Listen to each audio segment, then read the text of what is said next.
মাছ ধরা শেষ হয়ে গেছে আর আমি যাচ্ছি। ও মামা, কোথায় জাল দিয়ে মাছ ধরছো? তো মাছ ধরা শেষ আর আমি এখন যাচ্ছি। 6:30 বাজে, সবাই আমার ঘুম ভাঙলো। বাবা বস্তা ভর্তি করেছে মাছ ধরে ধরে, দেখতে পাচ্ছি। হাট। আর সারা রাত ধরে মনে হচ্ছে বৃষ্টি হয়েছে।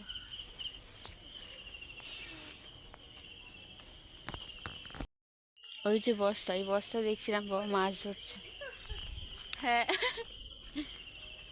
এইখানে এইগুলো ঘাস আবার শাক, গরুও খায় আমরাও খাই। বলে এগুলো ঘাস আবার শাক, আমরাও খাই গরুও খায়। এটা কলকাতায় আবার বিক্রিও হয়। আমার তো খেতে খুব ভালো লাগে দুজনে। হ্যাঁ হ্যাঁ, শুধু একজনের 2 পা, একজনের 4 পা।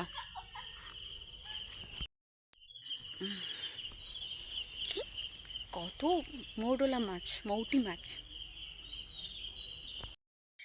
এই যে সব মরে হাঁ হয়ে গেছে। আর ওই সেই বস্তা, ওইখানেও মৌরলা মাছ পড়ে রয়েছে। এই পুরো বস্তা ভর্তি রূপচাঁদ মাছের বংশ ধ্বংস করা হচ্ছে। রূপচাঁদ মাছ থাকলে অন্য কোনো মাছ হতে চায় না, সব খেয়ে নেয় রূপচাঁদ মাছগুলো। এত হাগুড়ে মাছ। আগে আমার খেতে খুব ভালো লাগতো রূপচাঁদ, কিন্তু এখন আর ভালো লাগে না। ভোরবেলা থেকে আমাদের পুকুরে জাল দেওয়া হচ্ছে, আর এটা আমি জানতাম না। আমার আজকে একটু দেরিতে ঘুম ভেঙেছে, মানে 6:30টায়। তখন দেখি বাড়িতে কেউ নেই। মাকে জিজ্ঞাসা করলাম সবাই কোথায়, মা বললো পুকুরে জাল দেওয়া হচ্ছে। তো আমি তাড়াতাড়ি এলাম, এসে দেখি একটা পুকুরে জাল দেওয়া অলরেডি কমপ্লিট হয়ে গেছে, আর একটা পুকুরে জাল দেওয়া হচ্ছে। তো আমি তাড়াতাড়ি ফোনটা নিয়ে এলাম ভিডিও করার জন্য, ভাবলাম এগুলো তোমাদের সাথে শেয়ার করি। আমাদের পুকুরে না খুব বেশি রূপচাঁদ মাছ আছে, মানে অনেক রকমের মাছ আছে, তার মধ্যে রূপচাঁদ মাছটা একটু বেশি। আর রূপচাঁদ মাছ মানে কি বলবো, ওই রূপচাঁদ মাছ পুকুরে থাকলে না অন্য কোনো মাছ হতে চায় না। হতে চায় না ঠিক নয়, মানে রূপচাঁদ মাছ এত পেটুক আর হাগুড়ে মাছ হয়, সব মাছ ধরে ধরে খেয়ে ফেলে। মানে অন্য যেসব মাছ আছে সেই সব মাছগুলো খেয়ে নেয়, খেয়ে ওরা বড় হয়। তার জন্য হচ্ছে এই রূপচাঁদ মাছগুলো ধরে নেওয়া হচ্ছে, আজকে বাজারে নিয়ে যাওয়া হবে। আর দেখতেই পেলে কতগুলো রূপচাঁদ মাছ ধরা হয়ে গিয়েছে, ওগুলো নিয়ে যাওয়া হবে বাজারে। আর এবার আসা হচ্ছে এই পুকুরটায়। আর শুধু রূপচাঁদ মাছ নয়, এর সঙ্গে মৌরলা মাছ ধরা হচ্ছে, মানে মৌটি মাছ যেটাকে আমরা বলি।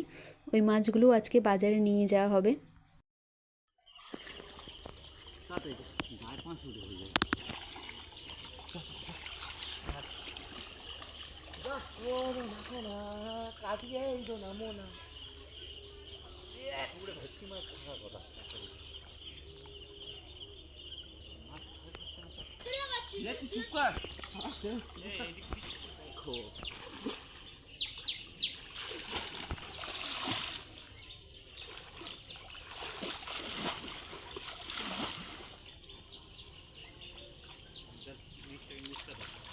ওই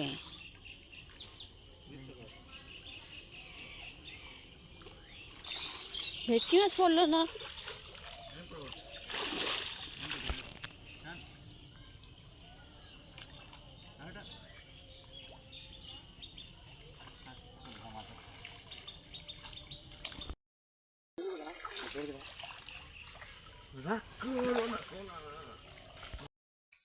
সব মাছ রিটার্ন মাছ হয়েছে। রিটার্ন তো আসবে। ওই যে রূপচাঁদ এসেছে, রূপচাঁদের বংশ ধ্বংস হচ্ছে। এবারে একটু বড় বড় পড়েছে। 50 বার যদি জালে যা আসা করে।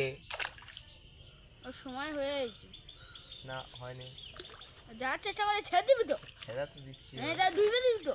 এই তো ডুবে দিচ্ছি। দাদা ওর হয়ে গেছে, ওই ছেড়ে দে। ও বিকাশ চলে গেছি, ওরা চলে যাবে। ছেড়ে দে, লাগবে তোর দেখি ওই লাইট ধরে টানি। এটা কাবু হয়ে গেছে মনে হয়, না সে বড়।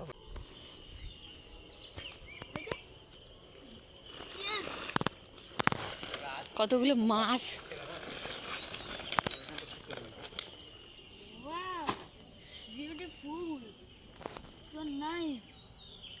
আর কিছু বাকি আছে।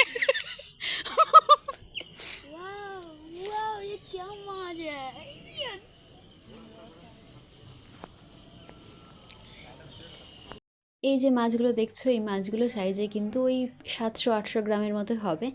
এর থেকে আর অনেক বড় বড় এই রূপচাঁদ মাছ ছিল, যেগুলো ধরা হয়ে গিয়েছে, মানে অনেক আগে ধরে খেয়ে নেওয়া হয়ে গিয়েছে। কিছুদিন আগে প্রায় এরকম 10-12 কেজি মতো রূপচাঁদ মাছ ধরা হয়েছিল।